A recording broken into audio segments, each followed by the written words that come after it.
Bueno, buenas noches. Gracias por estar y vamos a darle continuidad al curso que habíamos comenzado.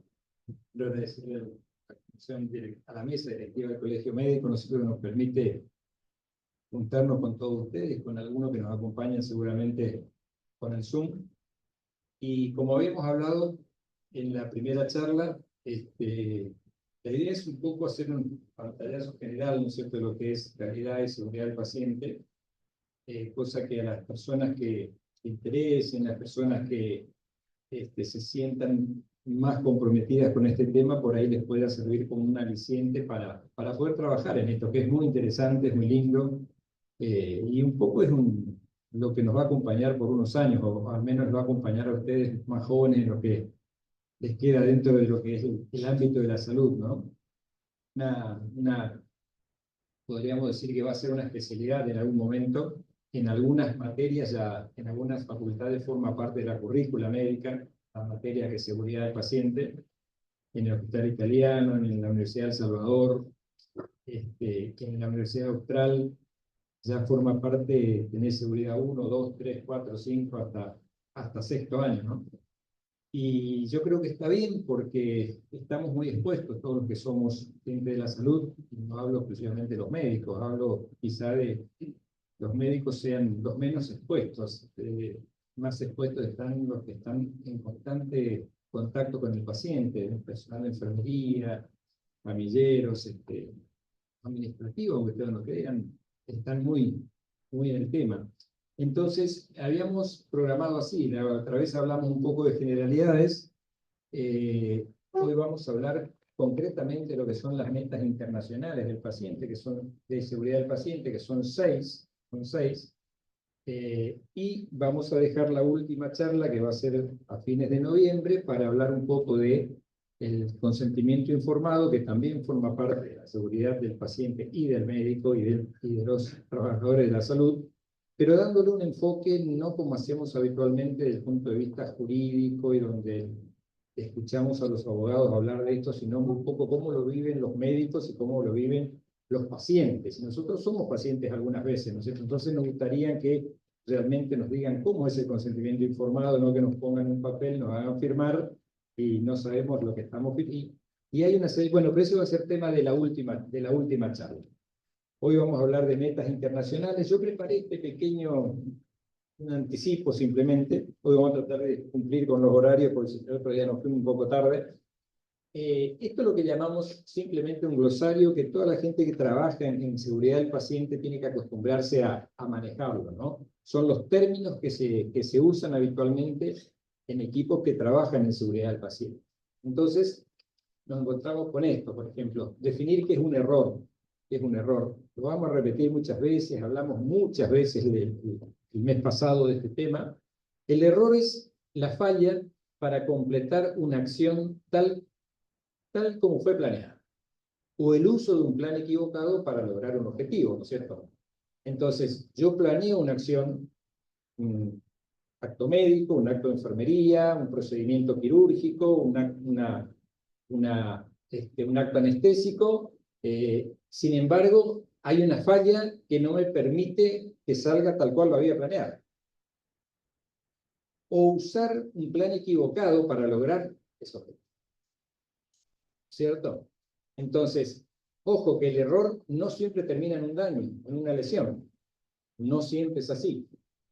Y puede ser por acción resultante de hacer lo que no había que hacer, o por omisión, no hacer lo que había que hacer. Se puede cometer un error por acción o por omisión, o porque actúo de más y me equivoco, o porque dejo de accionar y entonces se produce el error, ¿no es cierto? Esas son las causas más frecuentes. El incidente de seguridad. ¿Qué es un incidente? Si tuve un incidente, A ver, antes, hace 10 años hablábamos, tuve una probable mala praxis, ¿cierto? Tuve un accidente, una equivocación. Bueno, hoy se habla de incidente de seguridad. Es un evento o circunstancia que ha ocasionado o podría haber ocasionado un daño innecesario a un paciente. O sea, el incidente de seguridad no necesariamente quiere decir que cometimos un error. Tuvimos un error, mejor dicho, que provocamos un daño. Tuvimos un error, pero no necesariamente hemos dañado al paciente o a su entorno, o a lo mejor sí.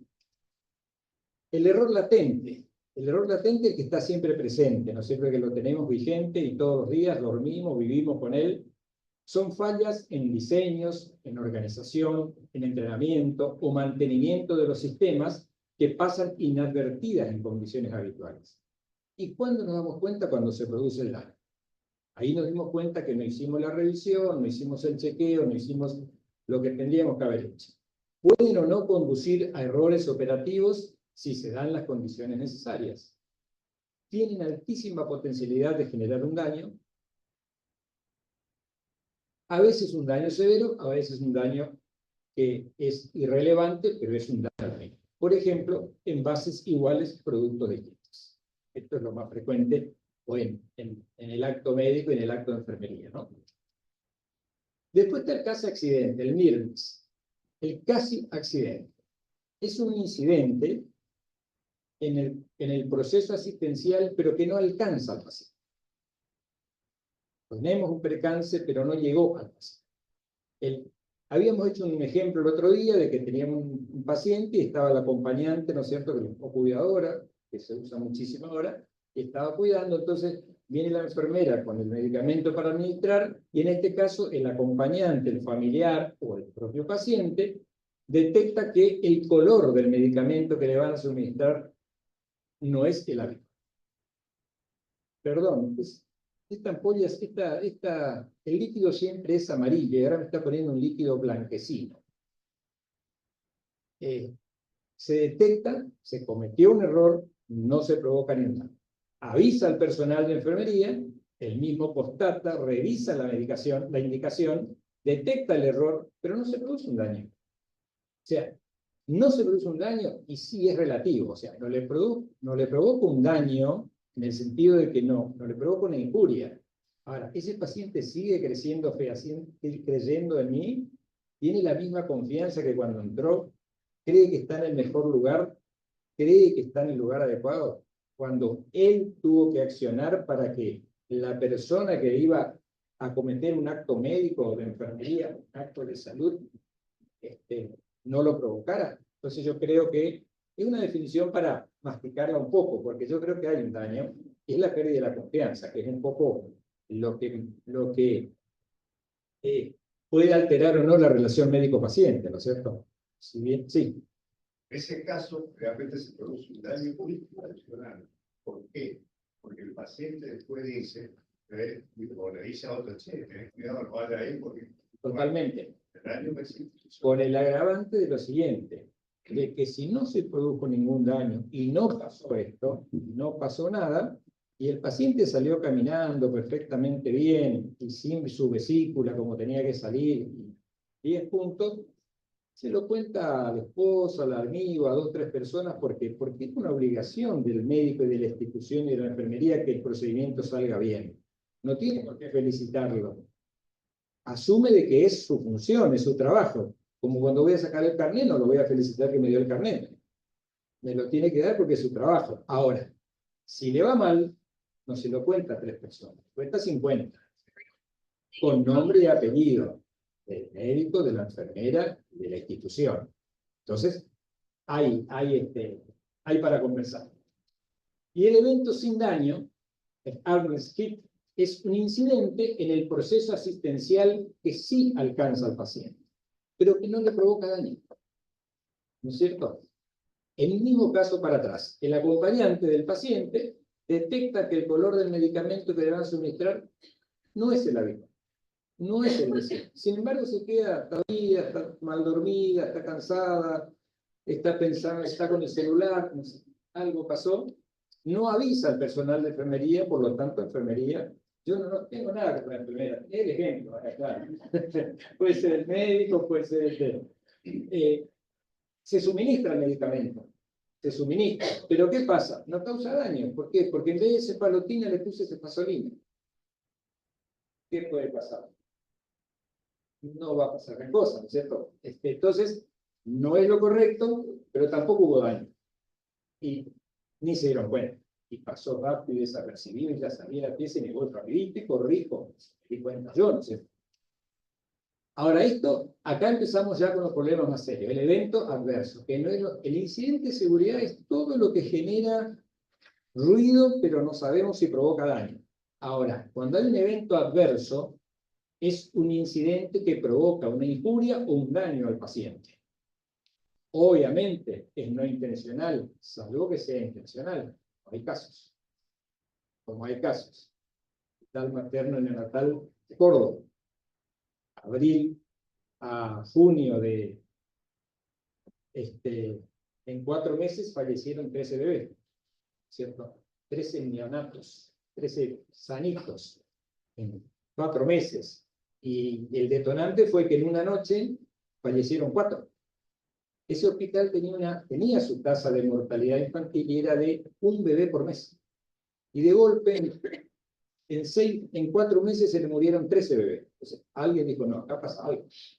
Y no fue la institución la que dijo eso. Fue el paciente. Los padres del último paciente que falleció.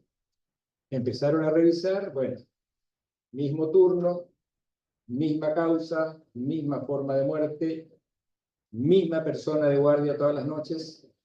Obviamente era una persona que tenía sus trastornos, ¿no es cierto? Y encontró la forma de hacer esto, de accionar con los bebés, le administraba durante la noche, mientras los bebés dormían 2 o 3 horas después de haber nacido, le administraba en forma intramuscular o subcutánea una dosis de insulina mezclada con potasio.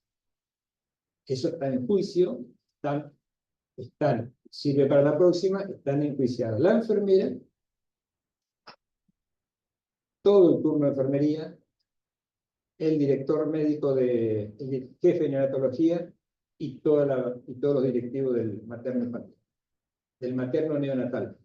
Están todos en juicio, son 14 personas, casi como los 16 bebés que se murieron, ¿no? Entonces, no es intencional, o puede serlo, consecuencia del cuidado de la salud, no de la enfermedad misma. Eso es seguridad del paciente. Que el paciente, como decíamos la otra vez, si le pasa algo, atienda a su enfermedad, y bueno, está dentro de los servicios, para que no le pase nada que no tiene que ver con la propia enfermedad que motivó la consulta. Siguiendo el ejemplo anterior, suministrar un medicamento no indicado y que obviamente ocasiona algún efecto no deseado. Y el evento centinela es lo peor que nos puede pasar. El evento centinela es el evento que provoca una injuria física grave, una injuria psicológica grave o incluso la muerte del paciente. Hay un evento centinela es porque se murió una persona que no tenía que morirse. No estamos hablando de un paciente que estaba en paliativo y se le aumentó la dosis de la sedación, no. Es un paciente que entró para un procedimiento menor, o un paciente que entró por una causa para tratarse de un tipo y se muere de una infección intrahospitalaria, se muere de una caída, un traumatismo de cráneo, un hematoma extradural o subdural, o se muere de un accidente anestésico, o se muere por un error en la medicación. Entonces, eso es el evento centinela. Y se llama centinela porque amerita necesidad de una investigación y de una respuesta inmediata para evitar su recurrencia. Por ejemplo, ¿cuáles son eventos centinela? Muerte imprevista. Un paciente que estaba bien y que de golpe llama el familiar, tuvo un paro cardíaco, y uno tiene que empezar a mirar para atrás. Si el paciente estaba bien, estaba sin oxígeno, no estoy hablando del que está en terapia, el que está en la habitación, estuvo con la merienda o que entró 15 minutos antes el personal a hacerle su tratamiento y estaba fenómeno y de golpe aparece en la habitación. Muerte que debe hacerle receptir, se muere y se muere. Es una muerte imprevista. La muerte inesperada de un bebé que estaba perfectamente bien, la generación imprevista de una discapacidad, la cirugía en el lugar incorrecto o al paciente incorrecto o con el procedimiento incorrecto. Esto parece que no va a pasar, pero pasa. Se amputan miembros que no hay que amputar, se operan hernias del lugar que no se debe operar, se realizan procedimientos, todo porque nos confiamos, ¿no es cierto?, en que conocemos al paciente, es nuestro paciente, no nos va a pasar, y sin embargo nos pasa, ¿no?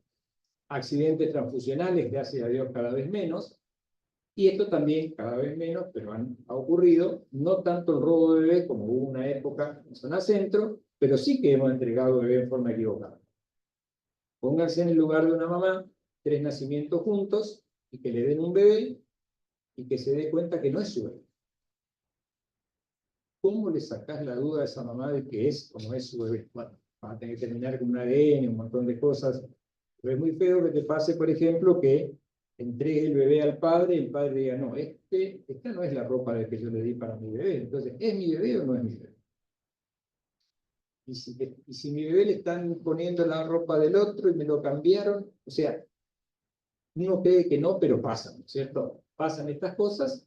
Entonces, estos son los términos con que debemos familiarizarnos cuando se habla de seguridad del paciente, acostumbrarnos a escuchar y manejar estos términos. Esto requiere un análisis causa-raíz, o sea, no hay que dejar pasar el evento. Hay que actuar cada vez que pasa, hay que tener un comité de riesgo, hay que tener un comité de seguridad, hay que hacer los reportes inmediatamente a la gente que corresponde. Eso implica una comunicación efectiva, inmediata, al comité de riesgo, a las autoridades competentes, para que empiecen a trabajar, porque potencialmente esto es una demanda, potencialmente es un juicio de probable o supuesta mala praxis, ¿cierto? Entonces, estos son los términos que tenemos que manejar. Y ahora sí vamos a entrar de lleno al otro, que es un poco que vamos a hacerlo rapidito, que son las metas internacionales del paciente, ¿no? Es un poco lo que nos trae hoy. Muchos de ustedes ya las reconocen porque lo hemos martirizado hace varios años con esto, pero bueno, nunca está de más recordarlas, porque yo creo que es un poco la medicina que se viene, así como en su momento fue la tecnología, fue el equipamiento, fue la profesionalización y la capacitación, después fue la calidad, y ahora si no tienes seguridad para sostener todos esos procesos, esto se pone bastante más complicado, ¿no? Entonces, la seguridad del paciente y las metas internacionales. Este va a ser el tema de hoy. Les pido que cualquier duda la charlemos, son temas muy básicos, muy tranquilos de hablar, y nos pasan a diario, y ustedes los van a ver en cada institución en que trabajan, tanto pública como privada, y esto es aplicable no solamente a una institución de salud como un sanatorio, un hospital, esto es aplicable a un policonsultorio, un consultorio de odontología, a una farmacia, a un sector de esterilización, en fin, hospitales de distinto tipo de complejidad. Entonces, ¿vamos por ahí? ¿Está? Bien. La seguridad del paciente. La seguridad del paciente comienza a tomar relevancia hace más o menos 20 años. Hasta hace 20 años no se hablaba de seguridad del paciente, no existía. Pensábamos que seguridad del paciente era que al paciente que entraba a una institución no le roben la cartera, la billetera, las alhajas, los anillos. Eso pensábamos que era seguro. Que tenga una atención segura, que no diga, me robaron la dentadura, ¿cierto? No ha pasado. No, se han perdido dentaduras desde dentro de la clínica, ¿no? Algunos lo han tragado, vos debes saber bien. Bien, la seguridad del paciente toma relevancia a partir de la detección de efectos adversos, derivados de la atención de pacientes tanto hospitalarios como ambulatorios. O sea, ¿qué quiere decir esto? Que nosotros tenemos que tratar de que al paciente no le pase absolutamente nada distinto al motivo que lo trajo a la consulta, o al procedimiento, o a la cirugía. Si el paciente vino a operarse de la vesícula, que se vaya sin su vesícula, pero que no se vaya con una infección agregada, que no se vaya con un maltrato del personal, que no se vaya con la pérdida de algo, que no se vaya con una caída porque nos descuidamos y se cayó de la cama, que no se infecte por falta de higiene de manos. Entonces, cuidar todo el entorno, y hoy se agrega, para completar y complejizar un poco más, cuando uno habla del paciente y de su familia, de su entorno. O sea, es el paciente, es la familia o puede ser su cuidador, ¿no es cierto?, su cuidadora. Y también hablamos de algo que no deja de ser menos relevante, que es nuestro propio cuidado. El cuidado de nuestro paciente, de los que formamos parte del equipo de salud. ¿Por qué? Un pinchazo con una aguja en un paciente con HIV es una cosa. Si se descarta mal, el que te salpiquen con determinados contaminantes puede ser un problema. Entonces, es cuidar al paciente, es cuidar a la familia, es cuidar al cuidador y es cuidar al personal de salud, o sea, al cliente interno, ¿cierto? Al paciente interno. Se estima en aproximadamente un 10% la incidencia de efectos adversos, con daño o sin daño. Quiere decir que de cada 10 pacientes que se internan, de cada 100, 10 van a tener algún problema. Algunos una infección intrahospitalaria, otros un error en el consentimiento informado, otros en la administración de un medicamento, otro que se cayó de la cama, otro que le comunicaron mal, otro que lo operaron en el sitio incorrecto. O sea, fíjense a todo lo que estamos expuestos y fíjense la incidencia, el 10%. Una institución promedio, hoy tiene, de mediana complejidad, tiene 1000 egresos, o sea, 1000 internaciones por mes. Quiere decir que hay 100 pacientes que algo le va a pasar, algo para lo cual no vinieron en la institución. Sin embargo, se van con ese problema. Se pueden ir con ese problema. Y algunos no se van, el que tiene un evento centinela. El 70% de estos pacientes va a tener una discapacidad moderada o transitoria. En un 3% esa discapacidad será permanente. Y en un 13.5% va a provocar un desenlace fatal, un evento centinela que es la muerte. Es muchísimo, ¿no es cierto? Simplemente que a veces no tomamos dimensión de todas las cosas que pueden pasar porque esto se está terminando. La gente es bastante tranqui, ¿no es cierto? Bastante, se la puede manejar, se puede hablar, pero esto se está terminando, ¿verdad? Ya la relación médico-paciente no es un atenuante válido. Aparte hay un montón de factores que influyen, ¿no es cierto? Como ser... que no tiene sentido que lo hablemos hoy, pero hay gente que está preparada para trabajar en esto y que vive, ¿cierto? La famosa industria del juicio está en esto, pero no es tema. Entonces, ¿cuáles son las metas que cualquier persona que maneja un hospital, un sanatorio o que trabaja en un sanatorio debe tratar de lograr para su institución y para su formación personal? Identificar correctamente al paciente. Primordial. Tenemos que saber quién es nuestro paciente, cómo se llama, dónde vive, qué le pasa. ¿Por qué? Porque ese paciente que ingresó al sanatorio, si bien nunca decimos no queremos que sea un número, tiene un número, tiene una documentación, tiene un número de historia clínica, tiene un DNI, tiene una personalidad, tiene su autonomía y va a circular por todo el sanatorio con esa identificación. Entonces, cuando vaya a rayos, cuando vaya a quirófano, cuando vaya a kinesio, cuando vaya al laboratorio, tiene que ser el mismo paciente. Entonces tenemos que tratar de identificar correctamente, ya vamos a ver cómo lo hacemos. Lo segundo, yo creo que es el punto más crítico, y esto me puede dar la razón la gente con la que trabajamos, que es mejorar la comunicación. Esto nos pasa todo. Errores de comunicación. Comunicamos mal y encima hablamos de más. Recuerden que los profesionales de la salud no podemos prometer resultados. Si nosotros decimos, tranquilo, quédate tranquilo, te operamos mañana y pasado mañana te vas a tu casa, estamos cometiendo un grave error. Nosotros prometemos medios. Debemos prometer medios, poner todos los medios a nuestro alcance para lograr un mejor resultado. Si ese resultado es la salud del paciente, enhorabuena, pero no podemos garantizarle que va a salir todo bien, y menos decírselo, ¿no es cierto? Mejorar la seguridad de los medicamentos es la tercera meta, sobre todo los medicamentos de alto riesgo, lo que llamamos medicamentos LASA, los que se pueden confundir. Garantizar, esto parece una cosa que no va a pasar, pero pasa, como le decía hoy, garantizar las cirugías en el lugar correcto, con el procedimiento correcto y al paciente. A uno no le entra en la cabeza que al cirujano, digo, al cirujano profesional en este momento, o a un traumatólogo, no.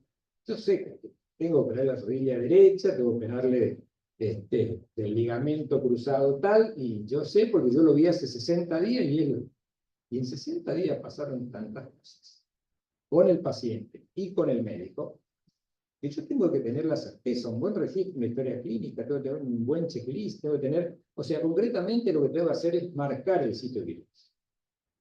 De aquellas cirugías que son marcables. Yo no voy a marcar una cesárea, si lo voy a hacer así, sí, pues, la excepción de los ojos. Yo tengo que amputar la tercer falange del dedo medio del pie derecho. Yo me voy a acordar cuando esté en la quinta cirugía cuál era la falange que tenía que sacar. ¿Cuántas veces, y esto los médicos yo no peino canas, gracias a Dios, pero los que peinan canas, ¿cuántas veces habrán visto que el colega le pregunta, ¿de qué lado era tu hernia? ¿De qué lado era tu hernia? Pongámonos en el lugar del paciente, que está acostado en la camilla, me está por dormir acá el doctor, y viene el cirujano, que yo le puse todas las fichas, y viene y me dice, ¿te acordás de qué lado era tu hernia? Yo tengo ganas de levantarme y no sé, voy a buscar otra persona que se ocupe del tema, ¿no? Me parece que no es mi tema. Reducir el riesgo de infecciones asociadas a la atención médica, esto obviamente que es lavado de manos, higiene de manos. Mucha boca me va a dar la razón. Vos debés pelear mucho en el hospital con el lavado de manos, ¿no? Yo creo que les comenté en la charla anterior que el hospital que mejor incidencia en lavado de manos tiene es el Hospital Austral. Tiene el 97% de lavado. Pero ojo, ellos cuentan desde el seguridad hasta el neurocirujano. Todos se lavan las manos. Bueno, el 97% se lava. Le sigue el hospital italiano con un 90%. O sea, ya hay 1 de 10 que no se está lavando las manos. Por ahí si el camillero no jorobó tanto, pero si es el que tiene que operar, porque está el cirujano que se para frente y hace una cosita así, se hace un rapidito, el lavadito, no es así, ¿cierto? Y el último, no el último, el tercero es el hospital alemán, que está en un 80-82%. Entonces uno tiene que sentirse muy satisfecho si logra un 50% de adherencia al lavado de manos. Quiere decir que si de 10 personas, 5 se lavan, estamos bastante bien. Estamos horrible, estamos bien. Comparado con estos 3 hospitales fueron acreditados por la Joint Commission. No es casualidad que hayan sido acreditados, ¿no? Es más, por ese 3% le dieron la acreditación por 2 años, no por 5 como corresponde. Dijeron, en 2 años volvemos. Y si se lavan el 100%, le vamos a dar los 3 años que le faltan. Y es así. Y por último, reducir el daño de riesgo al paciente por causa de caídas. Si yo vengo a ponerme un dispositivo, un DIUS, vengo a hacerme una cesárea y no me puedo ir con una cadera, con un traumatismo de cráneo, con una fractura de fémur. ¿Por qué? Porque no levanté la baranda, porque me trasladaron sin cuidado, porque no me dieron las recomendaciones, porque no me hicieron el score de caídas cuando me interné. Es obligatorio hacerlo, que forma parte del checklist de enfermería, así como forma parte de alergias. Entonces, estas son las 6 metas.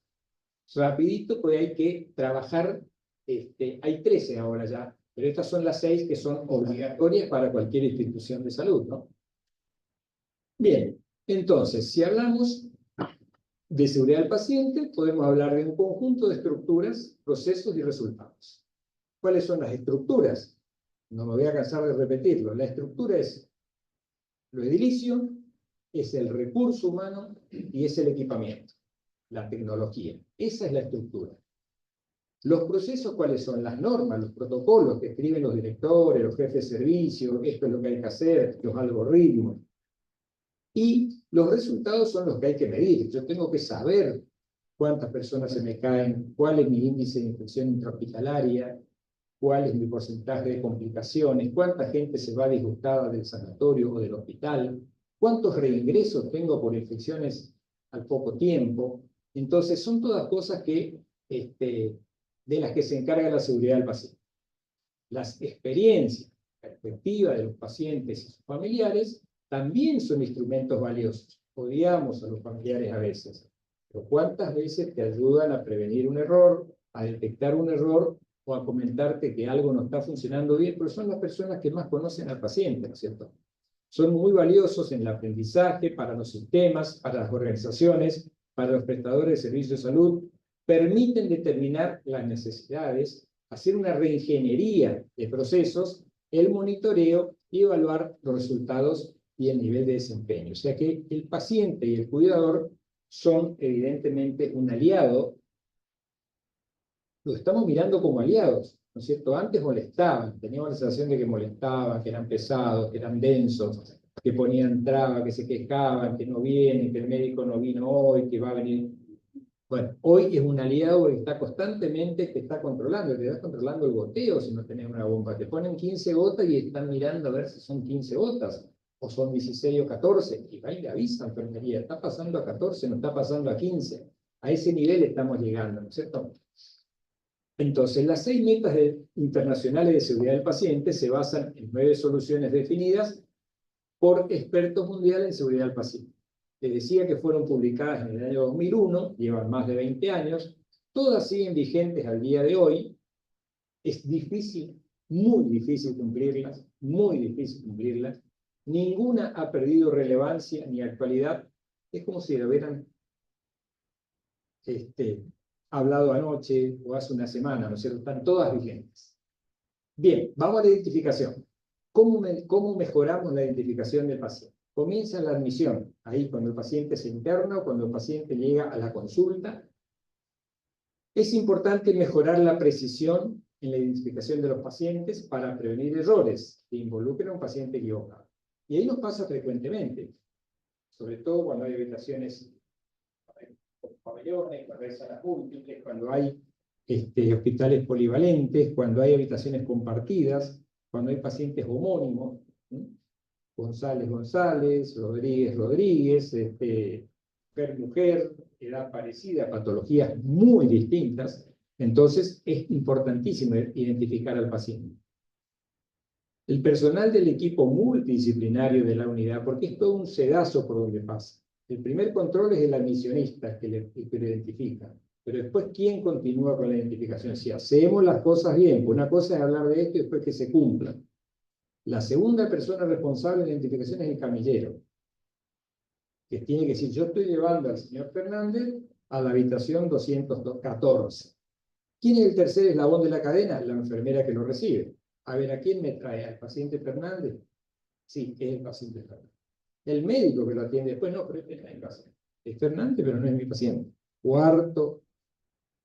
Y después todos los procesos dentro de la institución. Radiología, tomografía, laboratorio, quirófano, instrumentistas, la gente que lo ingresa a quirófano.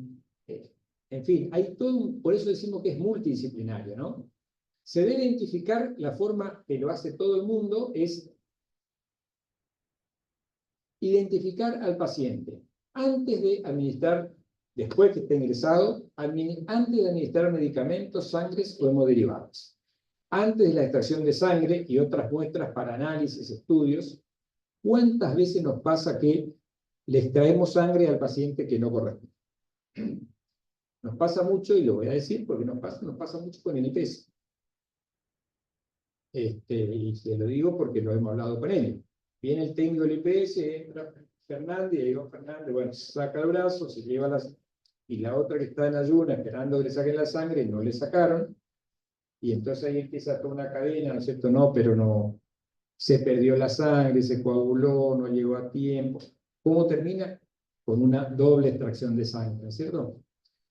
Para extraer sangre y otras muestras para análisis, estudios, o para proporcionar cualquier otro tratamiento o procedimiento. Parece muy básico, pero se cometen errores todos los días. ¿Cómo se identifica? Con al menos 2 identificadores del paciente. Hoy lo que se usa son las pulseras. Es lo más básico, ¿no es cierto? Y es lo mínimo que deberíamos tener. Una pulsera de identificación como esa que nos ponen en los boliches, que nos ponen en los eventos, ¿no es cierto? En los recitales. Bueno, ahí va el nombre completo y el apellido y el número O de afiliado, nosotros preferimos poner el número del DNI, porque es la puerta de acceso a la historia clínica informatizada. Entra con eso, tiene su historia clínica y vive y muere con esa historia clínica. Entonces la pulsera blanca lleva el nombre del paciente y lleva el DNI, y comienza su recorrido por los sanatorios, por los hospitales, y tiene que trasladarse siempre con ese dato. Estos datos para identificación del paciente se registrarán desde el ingreso a la institución en una pulsera de forma legible, letra legible, sin abreviaturas. De igual manera, esto va a la ficha de identificación de papel o a la historia clínica informatizada. Entonces, tiene que coincidir el nombre, el apellido y el DNI que tengo en la pulsera con el número que tengo en la historia clínica, sea de papel o sea informatizada. Esta pulsera se colocará en la muñeca derecha del paciente, debe permanecer colocada durante toda su estadía en la institución y solo se reemplaza las veces que sea necesario a efectos de mantenerse legible. Si se moja, si se rompe, si se le hinchó el brazo y se le rompió, el recién nacido que se deshincha y se le sale, se le reemplaza la pulsera por una con el mismo número y tiene que mantenerse hasta que salga de la institución con esa pulsera de identificación, porque deberá pasar así por todos los servicios. Cuando llegue al quirófano habrá que verificar que sea el paciente. Cuando va a hacerse una radioscopía tiene que tener esa identificación. Cuando va a hacerse la visita preanestésica tiene que tener la identificación. Entonces es más que importante. Este es el punto más crítico, yo diría, de la seguridad del paciente, la comunicación. Hay una barrera, ¿no es cierto?, que nadie la escribió, pero que está, y que cuesta hacer ese traspaso entre los turnos, entre los turnos de enfermería, entre la enfermería y médicos, entre médicos y médicos, entre interconsultores. La vieja medicina hacía esto. Entonces, llamábamos al interconsultor, le explicábamos al paciente, le presentábamos al paciente, escribíamos, él escribía. Hoy, como que se manejan en forma autónoma, ¿cierto? No es una crítica, sino es una observación. Necesita el infectólogo, solicita la interconsulta, viene el infectólogo y escribe su opinión y se va. Después viene el cardiólogo y escribe la suya. Y después el médico, el clínico, tiene que armar ese rompecabezas para ir a dar una explicación. Amén de eso que le dijo al paciente. Va a venir el infectólogo, va a venir el cardiólogo, va a venir el bacteriólogo, va a venir el hemodinamista, y resulta que entraron todos, pasaron así como una ráfaga, ninguno se presentó, ninguno dijo, yo soy el hemodinamista, yo soy... Lo vieron todos, llega la noche, van a la jefa de enfermería y le dicen, no vino nadie a ver. No vino nada de lo que me prometieron. No vino nadie, no vino ni el gato por acá pasó. A lo único que vi fue la enfermera. No nos presentamos ante el paciente, una cosa tremenda, ¿no es cierto? No estoy generalizando, pero estoy hablando de la mayoría. Las indicaciones médicas verbales y telefónicas, esto, hay que prevenir errores por órdenes verbales y telefónicas. Vamos a aclarar que es válida la indicación telefónica. Es válido, depende del momento. Pero si un paciente que está internado tiene, por ejemplo, un registro febril y la enfermera en ese momento no tiene ningún médico a su alcance y llama al médico de guardia, que puede tardar 5 o 10 minutos porque está atendiendo a un paciente en su vida, dice, bueno, hacer una novalgina y yo voy solo. Es válido. Es válido si lo registro. Es válido si lo documento. Es válido si cuando el médico sube y yo ya le apliqué la novalgina y el médico está de acuerdo, escribe que indicó esa novalgina, ¿cierto? Porque antes teníamos el concepto de que las indicaciones telefónicas no eran válidas. No, son válidas, son legales, tienen total, siempre que quede el registro posterior. Pero deben ser registradas en la historia clínica. Y hay pasos para prevenir errores. Por ejemplo, el personal de la unidad de atención utilizará un proceso de intercambio de emisión de órdenes y indicaciones verbales o telefónicas que incluyen escribir la orden por parte del receptor, leer la orden. Por ejemplo, la enfermera llama al médico y el médico le dice, bueno, hacer una dipirona. Yo escribo, doctor, ¿tengo que hacer una dipirona? Hágale una dipirona. Hago una especie de chequeo para ver si no está volando y me indicó otra cosa, ¿cierto? Porque la enfermera es mucho más, en ese aspecto, el plantel de enfermería conoce más al paciente, conoce más las dosis, está familiarizado con las dosis, con los medicamentos. Hay medicamentos que hay muchos médicos, hay colegas nuevos que, digamos, todavía no están familiarizados con la institución en que trabajan. Entonces, el primero que se da cuenta es el personal de enfermería, el personal de quirófano, son los primeros que se dan cuenta y son los que tienen que ir corrigiendo ese error, ¿cierto? Pues hay que leer la orden y el emisor debe confirmar la indicación de la orden. Entonces, vos tenés una contraprueba, ¿no es cierto? En el caso de realizar este tipo de órdenes de persona de institución en una urgencia, llevamos al caso de la emergencia. En la emergencia yo no voy a sentar en la computadora a indicar una droga que necesito en ese momento. Hacerle tal cosa, hágale esto, 3, 4, 5, 6, 7. Bueno, perfecto, le hago todo. Tengo que escuchar lo que dicen. Entonces, esto no pasa en las RCP, ¿no es cierto? Está el médico ahí masajeando, haciendo la RCP, y dice, bueno, hacerle una adrenalina. Doctor, ¿le hago una adrenalina? Hacerle una adrenalina. Bien, quedó adrenalina. Bueno, ahora hacerle otro vasopresor. Y uno va chequeando y va preguntando. Son 3, 4 veces que se pregunta. Entonces, cuando termina el proceso, con éxito o sin éxito, en ese momento tomamos 5 minutos, nos relajamos un poco, el médico escribe lo suyo y la enfermería escribe lo suyo. Eso es totalmente, en la urgencia es totalmente válido, ¿no es cierto? Y también está la posibilidad de que alguno de los que está participando del evento corrija al operador que está manejando todo, porque puede estar a lo mejor con una postura equivocada. ¿Está seguro de lo que me está indicando? ¿Está seguro? ¿Es tan así como está? Mire que no es lo habitual, y a veces el médico tiene la posibilidad de recapacitar y volver un poquito para atrás. Después de la atención del paciente y solucionar la emergencia, se debe anotar lo indicado en las prescripciones médicas y de enfermería correspondiente. Lo que no se escribe, no se hizo. Cuando dentro de 4, 5, 6 años eso termine en un juzgado, por más que ustedes le digan, pues yo estuve trabajando 60 minutos cuando las normas dicen que hay que hacer entre 30 y 45. El juez no entiende nada de eso. El juez se va a lo que está escrito. Y si no está nada escrito que se reanimó al paciente durante 60 minutos, pues nadie lo reanimó.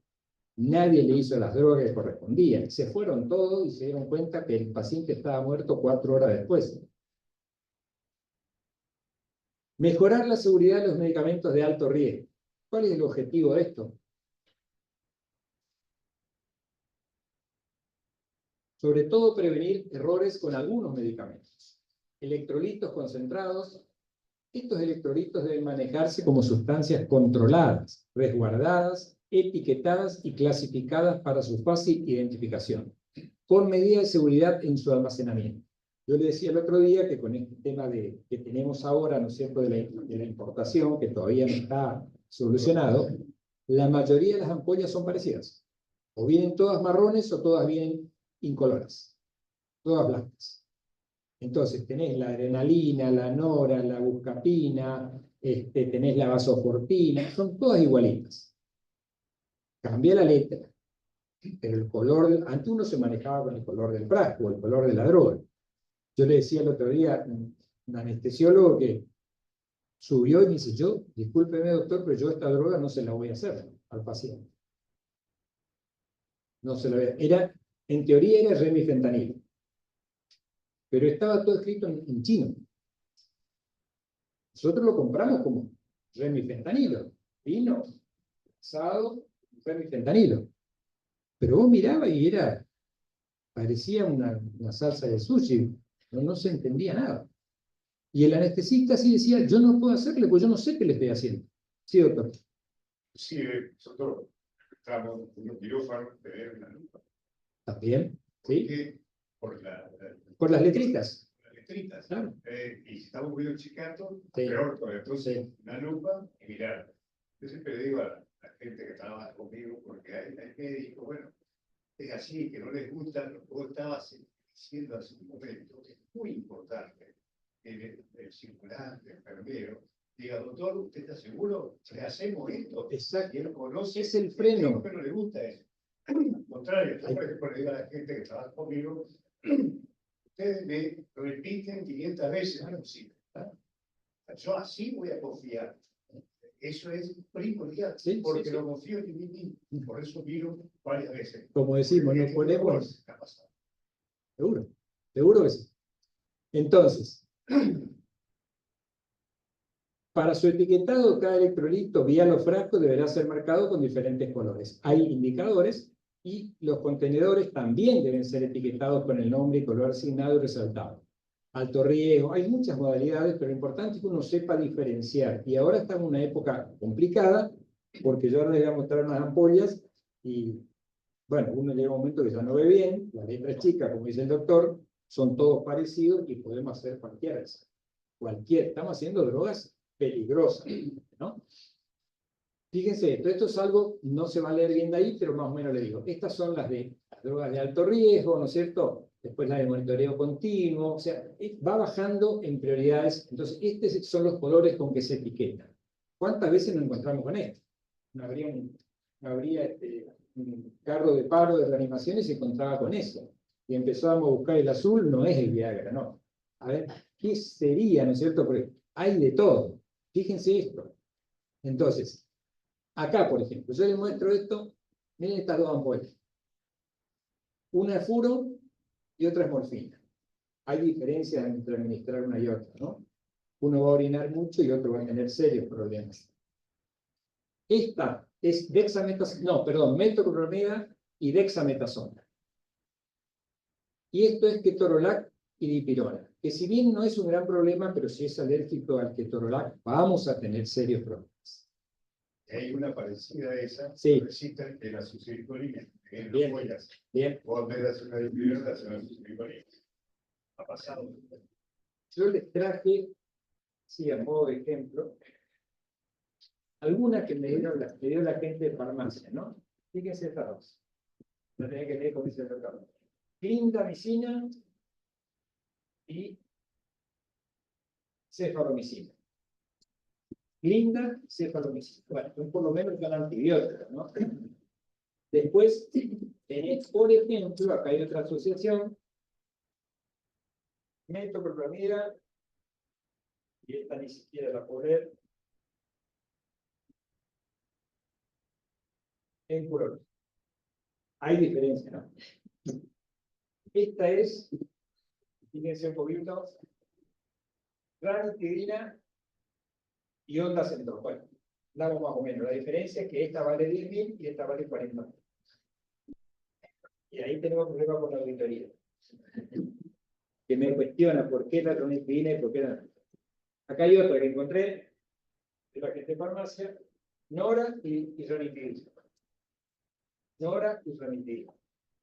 Entonces, si esto yo lo tiro en el carro de medicamentos, de reanimación, o en el office diario de enfermería, puedo tener serios problemas. Para eso, nos manejamos con estas cosas. ¿Cierto? Esto termina, sí.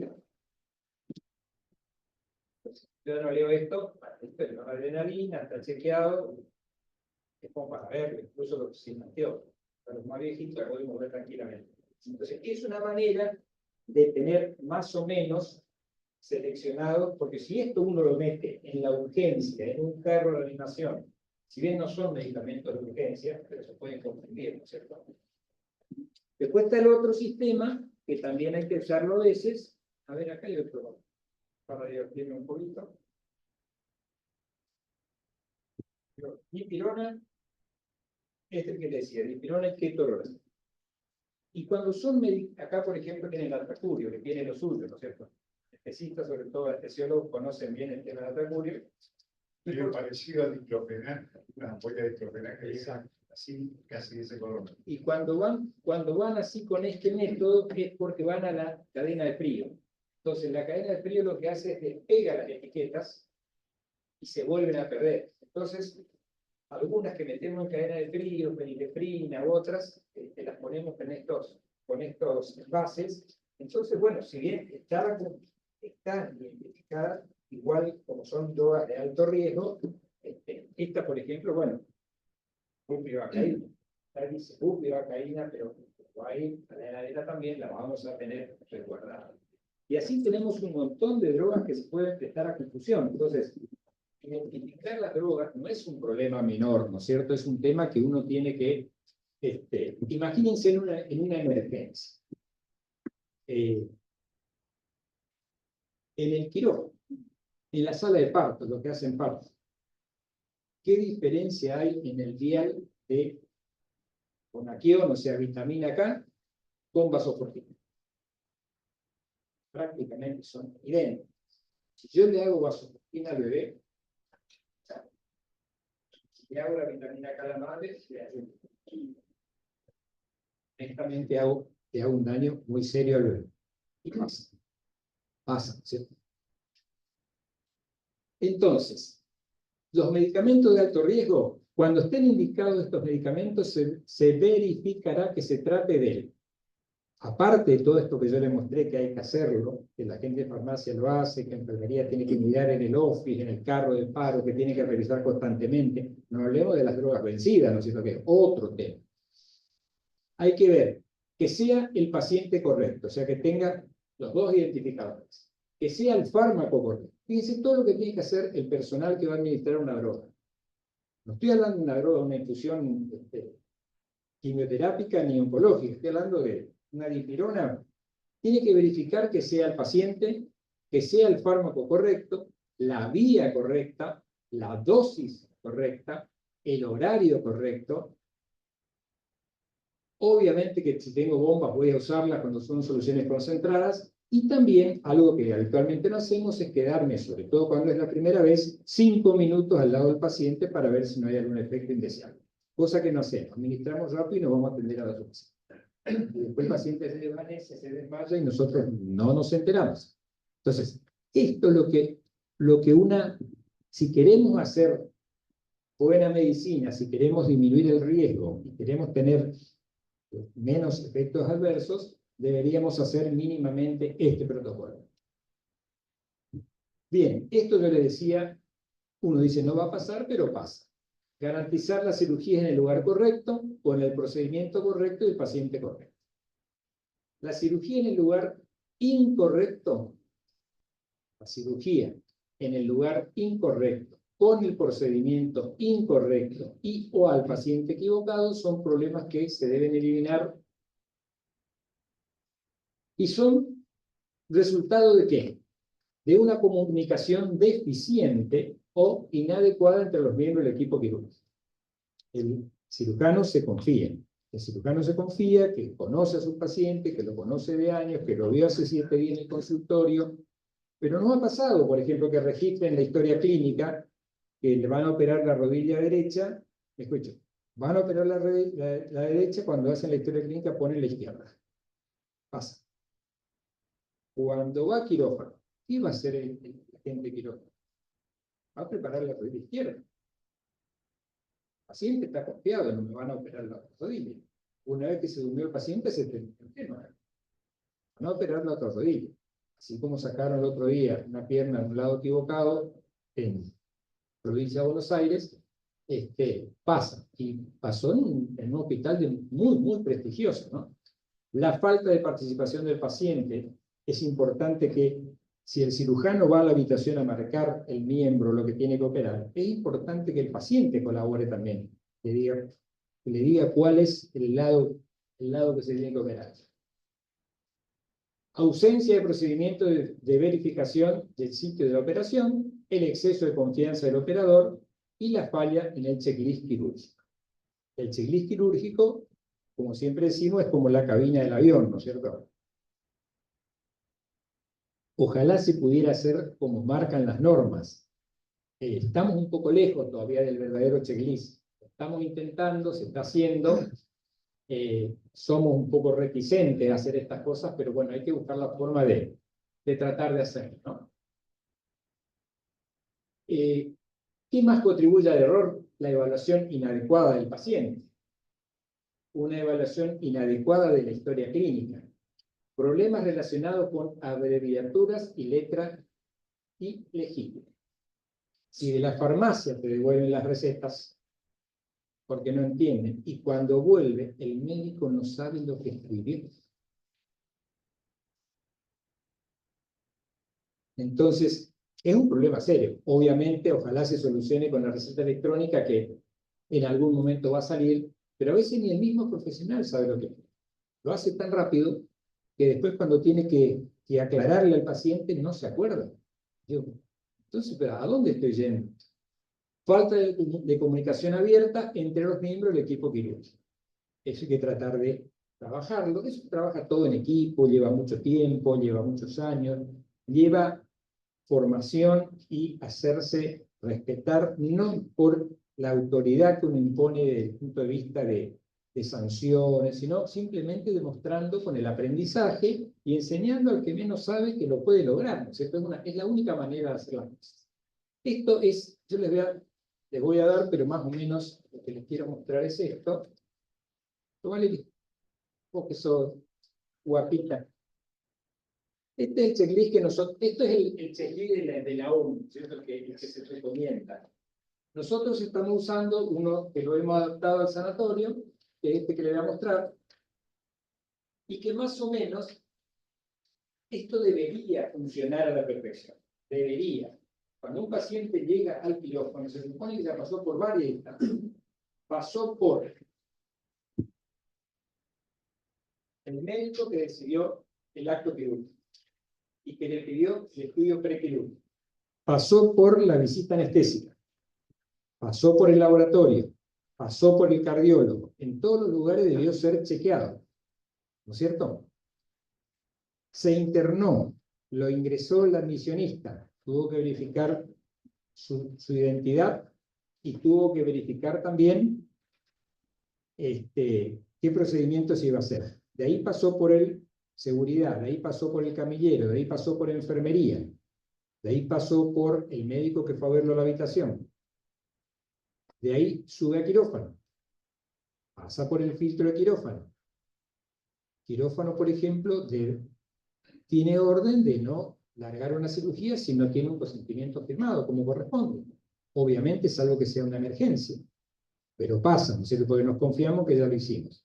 Bueno, vamos a suponer que ya estamos con el paciente adentro del quirófano. Ya estamos con el paciente. Obviamente acá, esto que yo les traje acá, esto está informatizado.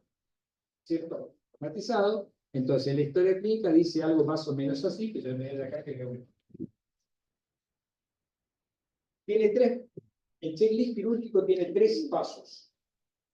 La entrada, la pausa y la salida. A la entrada, el paciente tiene que confirmar su identidad. Pero no es que Lila, que es la jefa de quirófano, le tiene que preguntar, ¿usted es el señor González, Juan, y se va a operar de la vesícula? No. Señor, ¿me dice su nombre? Juan González. ¿De qué se va a operar? La vesícula. Bueno, mire, yo soy fulana de tal, soy la encargada del quirófano, ¿verdad? Vamos a identificar al paciente. ¿Cómo lo identificamos? Primero verbalmente, con la localización quirúrgica, qué tipo de cirugía y si tiene los consentimientos informados. Si tiene todos los consentimientos firmados. Si tiene la marca del sitio quirúrgico. Si procede. Obviamente una cesárea no vamos a marcar. No vamos a marcar una amigdalectomía. Pero una hernia vamos a marcar si es derecha o izquierda. Una rodilla vamos a marcar. Una cadera vamos a marcar. Vamos a verificar la seguridad de la anestesia. ¿Está nuestro equipo de anestesia preparado? ¿Están todos los parámetros en orden? ¿Está todo cargado? ¿Está todo bien? ¿Está bien seteado nuestro respirador, nuestro equipo de anestesia? ¿Tiene el paciente alergias? A veces en el momento ahí, el paciente dice, recuerden que yo soy alérgico a la dipirona. Pasó todos los filtros. Atravesó todos los filtros y nos dejó horriblemente mal. La única alergia que se nos puede, o sea, hoy no podemos permitir que un paciente que está acostado nos diga, recuerden que yo soy alérgico a la silocaína, o a la lidocaína, o a cualquier medicamento. Porque se supone que pasó por un chequeo profundo. El único permitido, que siempre hay un permitido, sería la alergia al látex. ¿no es cierto? Alergia al látex, que nos ha pasado, que cuando ya está el cirujano poniéndose los guantes, el paciente dice, mire que yo soy alérgico al látex. Obviamente tenemos guantes que no son de látex, pero nosotros ya no es que tenemos que ir a buscar los guantes de látex, tendríamos que tenerlo ahí sabiendo que ese paciente es alérgico al látex, porque donde le apoyemos la mano así, se va a incendiar. Y va a salir ampollado como si hubiese tenido una urticaria gigante, ¿no es cierto? Entonces, no puede ser que el paciente nos marque los ritmos. Entonces, las alergias. ¿Tiene el ayuno correspondiente? Sí, hice ayuno, pero me tomé un tecito hace 2 horas. ¿Pasa o no pasa? Estaba nervioso y me tomé un tecito. Bueno, y bueno, lamentablemente, Que a veces sí. mantiene No, el ayuno. Por decir que está en ayuno. por eso está acá. Porque ellos creen que el agua... Sí. O, por ejemplo, hay muchos pacientes que consideran que el agua es ayuno, que no es una... que no se ingirió nada, ¿no es cierto? También está el otro tema. Fíjense todas las cosas importantes que hay. Que el paciente le dice al anestesiólogo, ojo, que en la última cirugía le costó muchísimo intubar. Pues yo tengo un problema hasta te dicen, en el cricoide. O tengo la laringe torcida o tengo la tráquea torcida. Y ahí el anestesiólogo da 2 pasos atrás, piensa, medita y dice, bueno, ¿qué hago? Esto debíamos haberlo visto en la evaluación preanestésica. En la consulta preanestésica seguramente tiene que figurar que el paciente, ahora si yo no chequeo y no leí, como dice la canción, y no me acuerdo, no pasó. Eso. ¿Vamos a necesitar sangre? No, no vamos a necesitar. Y capaz que sí, a veces por las dudas. Ah, mira qué bien. Perdón. Estuve apretando. Ahí. Vamos a dejarla casi nosotros. Bien. Todo procedimiento que va a tardar más de 2 o 3 horas requiere de sangre, hemoderivado o lo que sea, ¿no es cierto? Bien. Hasta ahí nosotros pudimos hablar con el paciente. El paciente no está dormido, está lúcido, está en pleno uso de sus facultades, a no ser que tenga algún problema, algún trastorno orgánico, pero si no, hasta ahí el paciente se defiende. Pasamos al segundo punto donde el paciente ya se entrega totalmente y se termina el tema, ¿no? Bueno, ahí hay una pausa. Hay una pausa donde hay que confirmar que estén todos los miembros del equipo. Que estén los miembros del equipo, ¿no es cierto? Que esté el cirujano, que haya llegado, no que dice, ya estoy llegando, estoy en California, en 3 minutos ya estoy, el cirujano, el anestesiólogo sabe, comienzo la anestesia, no comienzo, saco el neonatólogo, dice, mire, me tengo que ir porque tengo otro bebé. Hay todo un entorno, ¿no es cierto?, que tiene que funcionar muy aceitadamente. Entonces, confirmar que los miembros del equipo se han identificado, que estén todos presentes, y sería de buena norma, cosa que no lo logramos, que el paciente antes de dormir, que una persona, nosotros hemos designado en su momento al circulante. Para nosotros el circulante era una de las personas más importantes del equipo quirúrgico. ¿Por qué? Porque él está dando vuelta, el que alcanza el sueño, el que está mirando todo. El instrumentador está pendiente de lo suyo, el anestesista está haciendo lo suyo, el cirujano está nervioso, se está lavando para entrar. Entonces, ¿quién es el que está más libre? El circulante, que ya hizo toda la previa, entonces ese pasaría a ser el jefe del equipo. Y el circulante, como bien dice acá, ¿no es cierto?, debiera decir, esto es lo que se usa en los hospitales serios, los centros de salud serios, ¿cierto? El circulante dice, señora González, como habíamos dicho, Fernández, el nombre que tenga, ya está todo el equipo constituido. ¿Cierto? Entonces, nombre del cirujano, doctor Ruiz, acá estoy, buenas tardes. Doctor Magno Ibañez, que me va a ayudar, acá estoy, buenas tardes. Instrumentista, plan, ayudante, tanto. Anestesiólogo, sí, yo soy anestesiólogo, es más, se tendría que haber presentado antes, cuando llegan, ¿cierto? Y obviamente como corresponde, yo soy el anestesiólogo que le va a hacer esto. Aparte ya viene con una carga de lo que se le explicó en la visita preanestésica, ¿no es cierto? Entonces, hay que identificar al equipo quirúrgico, ¿no es cierto? Después,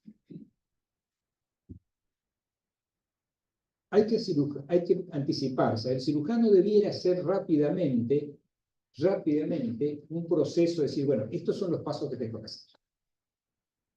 No vamos a hablar de una cesárea, que es una cosa que está prácticamente, salvo que sea algo complicado, pero si uno tiene una cirugía biliodigestiva, lo primero tengo que hacer esto, después esto, explicarle al equipo que, mire, vamos a entrar acá, ¿cómo hacen los cardiocirujanos? Vamos a entrar acá, vamos a entrar por acá, después vamos a seguir con esto, después vamos a hacer la anastomosis, y si va todo bien, vamos a decidir si dejamos el abdomen abierto contenido o si cerramos, depende de la cantidad de pus que encontremos adentro. Uno tiene que trazar un plan de acción, ¿no? Se repasan todos los pasos estos, se chequea que se haya hecho la profilaxis antibiótica si corresponde. ¿Sí? No, por eso sí. Un gran problema de que Sí, se hagan el correcto lavado de manos los totalmente, cirujanos o los totalmente. cirujanotes. Eso viene ahora. Sí, claro. Esto nosotros estamos tratando ya de hacerlo dentro del quirófano. El paciente ya vamos a ir marcando el lavado de manos. Sí, se supone que los que ingresaron al quirófano se lavaron las manos. Claro. Se supone.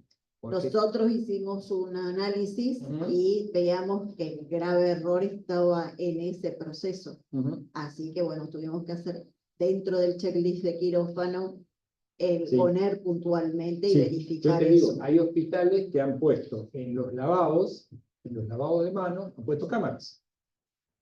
Entonces, primero han puesto cámaras filmando, no alcanzó, entonces ponen las cámaras en las canillas. Entonces le filma al médico de frente para ver si se lava y cómo se lava y cuánto tiempo se lava. Eso se está haciendo ahora. Sí. Habría que sugerir, que eso no existe normalmente, en el cambiador, cuando vos entras a quirófano, entras, empezás a cambiar, te cambiás, cuando te pusiste la ropa, antes de entrar, desde que saltás ahí, antes de entrar, tiene que haber un lavado con una cámara que vos te laves. ¿Por qué? Das a de dónde venís, o venís a una sala que tocaste algo contaminado, no te lavas las manos y entras. No, pero nadie de nosotros prácticamente antes de entrar al quirófano se lava. Y ni hablar de la circulación. Hago me da culpa también, pero eso es importante, porque traes material de otro lado y ahí es donde se contamina. Totalmente. Y no existe una canillita una, antes en el cambiador. Es una lucha diaria. Por el tipo. La otra cosa que tenemos es el problema del pluriempleo, ¿cierto? Hay gente que trabaja en 3 lugares y se va a los 3 lugares con el mismo ambos. Entonces, no estoy hablando de adentro del quirófano, estoy hablando de médicos o enfermeras, bueno, enfermeras no tanto, pero médicos, por ejemplo, que vienen con el guardapolvo de un centro de salud. Y vienen en el auto, donde sea, en la moto, en lo que sea, y te ingresan con el mismo guardapolvo. Y te cuesta hacerle entender de que eso no es así. Tenés que ponerte rígido y hacer un montón de cosas que no debiera suceder. Pero ¿cuánta gente se maneja todo el día en 3 centros de salud con la misma ropa? Obviamente no va a entrar quirófano con eso, pero así van a ver los pacientes, se lavan las manos, pero... Y ni hablar de las otras cosas que hablamos el otro día, ¿no es cierto? De las alhajas, de la joya, del pelo, de todas las cosas que debemos tener en cuenta. El celular. Hay médicos que vos te das cuenta que están llegando porque sentí el ruido de las alhajas que están llegando. Así que no podés hacerle entender que eso no. O el médico con la corbata, ¿viste? El médico está muy lindo, está muy elegante, pero cuando el médico se agacha y está tocando la herida hacia el enfermo y la corbata le está colgando ahí, está metiéndose en la panza del paciente. Los pelos para acá, los pelos para allá. Es todo un tema. Bien. Bueno, y decía a la salida, vamos a hacerlo más corto porque esto lo conocemos bastante.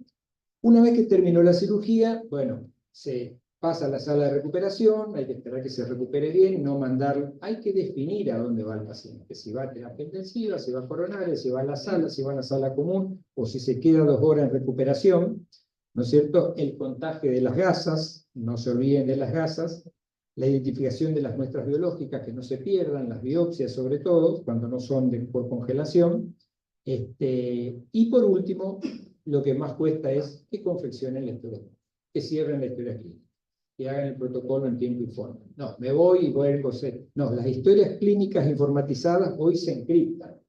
Se encriptan y en 2 horas, 4 horas, según el servicio, se cierran, no se puede entrar más. Y lo que se escribió, lo que no se escribió, no se hizo. Eso es así.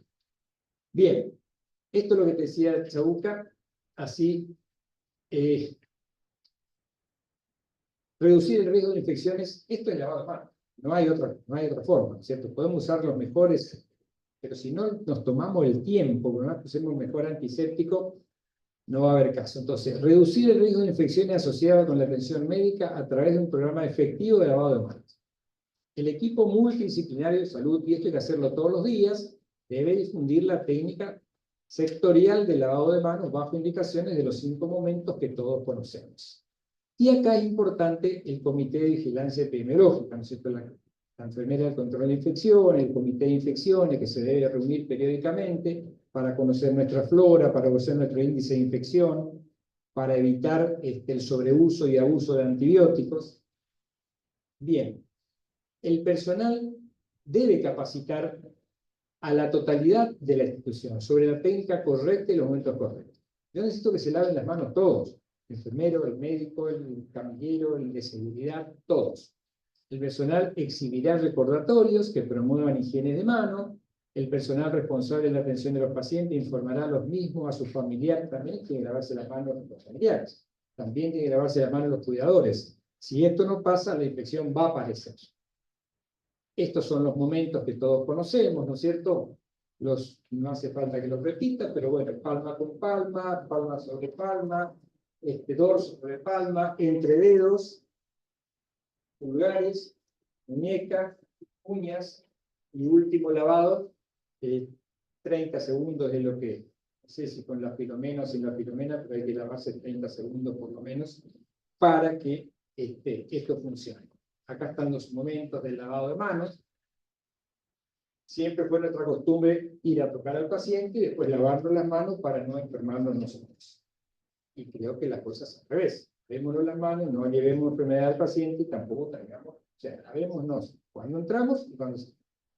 Hay sanatorios, te doy nombres, Finocchieto, Tamendi, que tienen el alcohol en gel en la puerta, del lado del paciente. El médico se lava las manos con el alcohol en gel, 30 segundos, los 5 pasos, canta la canción, todo está perfecto. ¿Y después qué hace? Agarra el picaporte y lo abre. Entonces no. O metemos el codo, o agarramos así, y del lado de adentro está el segundo dispenser de alcohol, para llegar antes del paciente. Entonces tenés un dispenser afuera y tenés un dispenser adentro que te va a minimizar el riesgo. No te va a solucionar, pero una buena tasa de infección es 2.5%. El que tiene menos de 2.5% está salvado. El que tiene más de 2.5% está con problemas. Bueno, le decía palma con palma, entre los dedos, detrás de las manos, pulgares, uñas, muñecas, enjuagar y secar. Estos son todos los pasos que ya reconocemos, que lo aprendimos en el COVID 1000 veces, y de tanto aprenderlo ya hasta nos amañamos y lo hacíamos mal. Lo hacíamos rapidito, cortito y al pie, como dicen, y a veces no era tan así, ¿cierto? Bueno, vamos a reducir el riesgo de daño al paciente por caídas. Esto vamos rápido porque esto es sencillo para el que entiende, para el que trabaja todo el día. El que no lo entiende le cuesta entender. Se debe evaluar y reevaluar el riesgo de caída en todos los pacientes desde el primer contacto. No es lo mismo un paciente que ingresa, por ejemplo, hoy y la enfermera le hace el score de caídas y le pone una puntuación. Le pone riesgo bajo, riesgo moderado, riesgo alto. Ese paciente que se operó de la rodilla, al día siguiente cambió su score, porque ya tiene una impotencia de un lado. El paciente que se internó para una cirugía banal, pero que esa noche estuvo nervioso y se tomó un clona por su cuenta, al otro día cambió su riesgo de caída, su score de caída. Esa noche se va a levantar al baño, a hacer pis y se va a caer de cabeza contra el inodoro. Entonces, hay que hacer el score cada tanto y reevaluarlo las veces que sea necesario. registrar en la historia clínica. La reevaluación debe hacerse cada 24 horas o antes, si se identifica algún cambio. Se deben utilizar distintos medios de comunicación para informar al personal. Bueno, esto ya lo sabemos. Bien. Identificar y registrar los factores de riesgo potenciales de caída. Registrar, desarrollar estrategias, ¿no es cierto? Documentar los hechos, reportar las fallas que se encuentren. Son todos procesos que hacen, nosotros pasamos de tener una caída por semana a por lo mejor una por mes, puede ser, no sé. Hay veces que se cae más. ¿Qué está pasando? Bueno, no estamos controlando bien, no estamos haciendo bien. Simplemente se trata de levantar las barandas de las camas de las familias, trasladar al paciente en una camilla segura, sujeción en caso de ser necesario. Si hay que atarle las manos, hay que atarle, pero hay que avisarle al paciente o a la familia. Pues si llega y lo encuentran atado así, y lo primero que van a hacer es que tuvimos algún tipo de acoso, de abuso, de lo que sea. El interruptor del timbre al lado del paciente, colocar el banco de altura, silla para baño al paciente y esto de bastones que tiene que haber siempre presente. Bueno, esto ya lo sabemos, ¿no es cierto? Es el riesgo que tiene, sabemos la puntuación, cómo se hace, si hay caídas previas o no, si hay uso de medicamentos o no, sedantes, diuréticos, hipotensores, antiparkinsonianos, todo lo que toman este tipo de medicamentos, fíjese, le aumenta un punto el riesgo de caída. Le aumenta un punto, no es poca cosa. Aquel que suma 3 puntos o más tiene alto riesgo de caerse. Entonces, con esa persona hay que sentarse, levantarle las barandas, exigirle que se quede una persona, exigirle que no se levante sin tocar el timbre si está sola, ¿no es cierto? E incluso que no se levante al baño y acercarle los elementos para que haga todo en la cama. De 1 a 2 puntos es mediano riesgo y de 0 a 1 punto es bajo riesgo. Pero esto es lo que yo decía, este bajo riesgo al día siguiente puede ser de alto riesgo. Entonces hay que chequear todos los días, todos los días. El déficit sensorial también. Si no hay déficit ninguno, si hay alteraciones visuales, 1 punto. Si no escucha bien, 1 punto. Si tiene problemas en las extremidades, 1 punto. Va sumando. Fíjense, una persona que usa anteojos, que tiene la cadera operada y que toma un clonazepam a la noche, tiene un altísimo riesgo de caerse. 3 puntos. Se va a caer seguro. Se va a caer, se lo firmo. El estado mental, si está confuso, si la deambulación es normal, si se es segura con ayuda, insegura, o si no deambula. Entonces, para terminar y resumiendo un poquito todo esto, pensemos que son 6 metas, que son solamente 6, que hay que trabajar mucho, hay que formar equipos. Esto no lleva meses, lleva años armar equipos. Y después de 6, 7, 8 años uno puede más o menos decir que está cumpliendo entre un 50 y un 60%. No es sencillo, pero si nosotros podemos identificar bien al paciente, si podemos mejorar la comunicación, que para mí es lo más crítico que tenemos, si podemos mejorar nuestra tasa de infecciones, si podemos mejorar la seguridad de los medicamentos, si podemos mejorar el score de caídas, seguramente vamos a dar una medicina de mayor confianza, que nos dé más tranquilidad, que nos traiga más pacientes y que nos dé a nosotros más tranquilidad para trabajar también, ¿no es cierto? Y yo siempre trato de recalcar esto, más allá de todas estas cosas que ustedes ven, esto está muy de moda ahora con las encuestas políticas, ¿no es cierto? Higiene de manos, notificación, pero a mí me gusta más este. Esto no deja de ser importante y con esto nos vamos. Todo. Primero, presentarse. A mí me gustaría estar internado, que el doctor se presente, que la enfermera se presente, me diga quién es, quién me va a atender, quién me va a cambiar, quién me va a bañar, quién me va a administrar los medicamentos, quién me va a traer la comida. Pues si soy muy obsesivo, digo, ¿quién me está poniendo? ¿Qué sé yo que estoy comiendo? Llamar al paciente por su nombre, por su nombre. Sugerencia, no usemos más el abuelito, abuelita, porque hay gente que no es abuelita y no es abuelita y se siente mal. Hoy una persona de 70 años no es una persona de extrema edad. Ha aumentado muchísimo la longevidad, está disminuyendo la natalidad, vamos a ponernos cada vez más viejos y va a haber cada vez menos chicos. Entonces, comunicarse también con un lenguaje comprensible, pues yo me hago el... Sí, sí, okay. Crea también bastante empatía. Yo, por ejemplo, ahora siempre me presento, o sea, creo que cuando entro al quirófano, Sí. digo, soy doctor fulano de tal, se le va a hacer. Sí. Tengo que ser. Lo primero, antes que nada, si es posible, paso la mano o no, depende. Y preguntarle el apodo. ¿Tiene algún apodo? Ya eso crea empatía y comunicación. Por eso solo, por esa sola pregunta, ya hay más empatía. Sí. Es importante. Y decir una cosa tremendamente importante para tu charla. Quiero agradecerte por aportar muchísimo. Y lo cierto, decir una cosa, que todo esto es muy sencillo, nos cuesta a veces una factura tremenda. O sea, es sencillo de realizar y prevenimos la tremenda factura que nos puede dar. Porque esto lo hace, todo esto que dijiste lo hace cualquiera. No necesitamos nada técnico, no necesitas comunicación. Es poco, no implica en gastos mayores, no implica un gran presupuesto, implica mucha comunicación, mucho trabajo de equipo. Y fíjense las 2 o 3 cositas que yo les recomiendo, que las fui aprendiendo con el tiempo también. Cuando leí que, pues sí, esto, tantos errores cometí, ¿no es cierto? No me he presentado a veces, asumiendo que me conocían y que yo era el pediatra que iba a ver al... Me quedaban mirando diciendo, o por ejemplo, ¿qué nos pasa con el sanatorio? Uno llama, habla el doctor fulano y el de dice, ¿y? Como diciendo, ¿eso? A mí me ha pasado.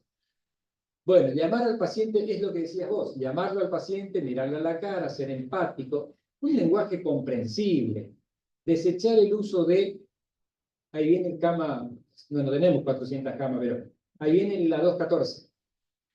Che, traigan el 213 que ya es la hora para el quirófano. ¿A quién viene a sacarle sangre? Ahí al 515. Horrible, suena horrible, ¿no es cierto? Bueno, la autonomía del paciente que participe en la toma de decisiones. No es, ya no somos nosotros esos médicos que decían, bueno, vengo y te tengo que operar. Mira, es probable que te haga operar. Primero. Exactamente. A mí yo tengo una anécdota fantástica, ¿viste? El paciente que fue a consultar a otro, bueno, no me encontró a mí, recurrió a un colega y la mamá desesperada porque le dolía el oído al chico. Entró al consultorio y dijo, le traigo, ¿qué le pasa? ¿Qué le pasa?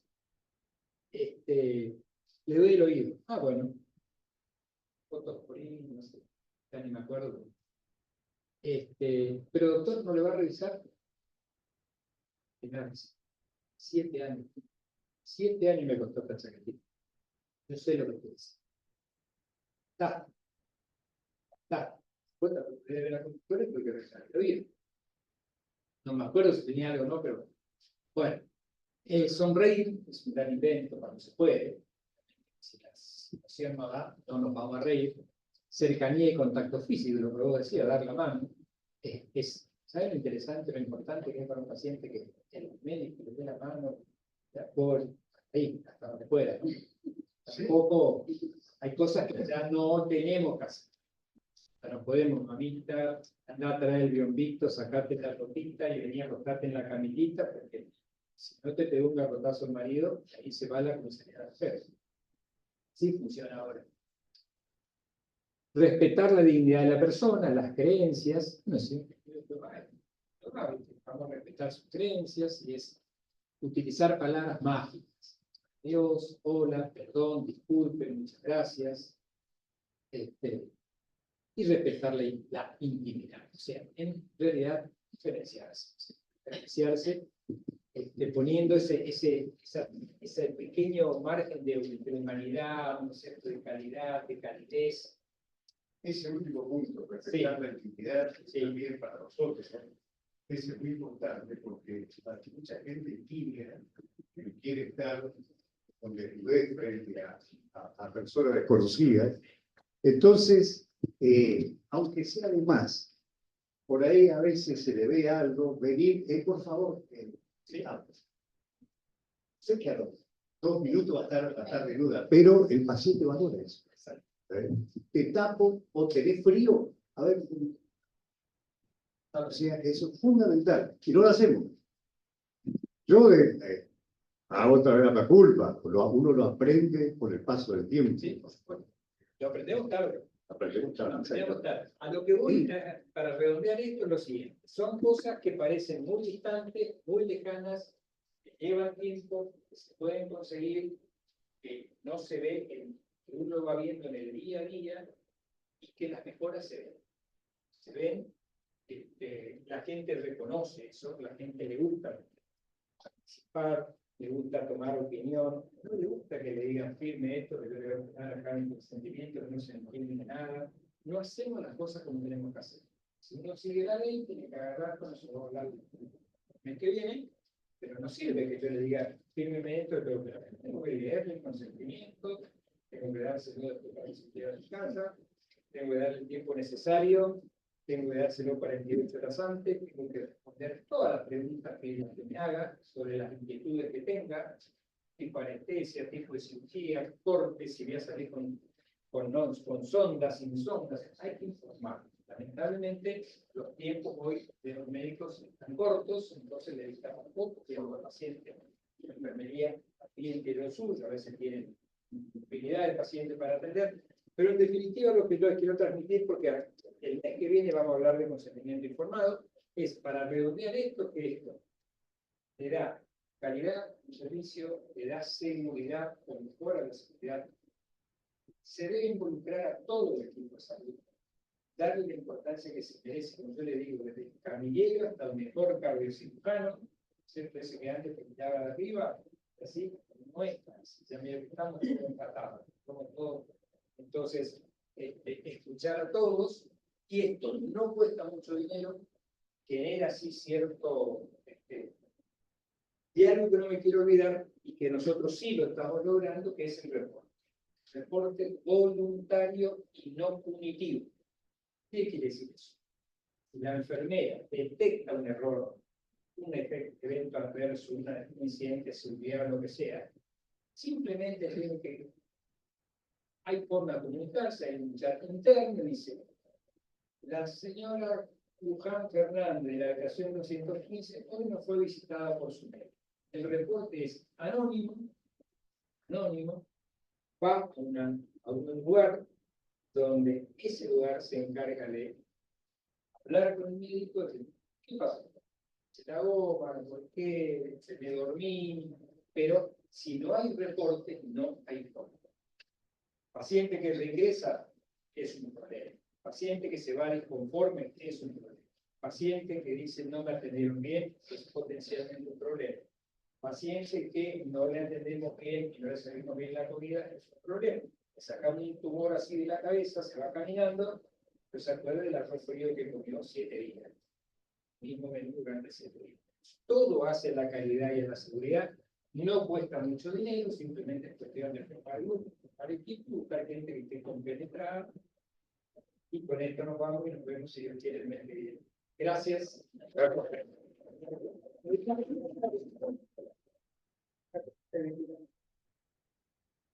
¿Estamos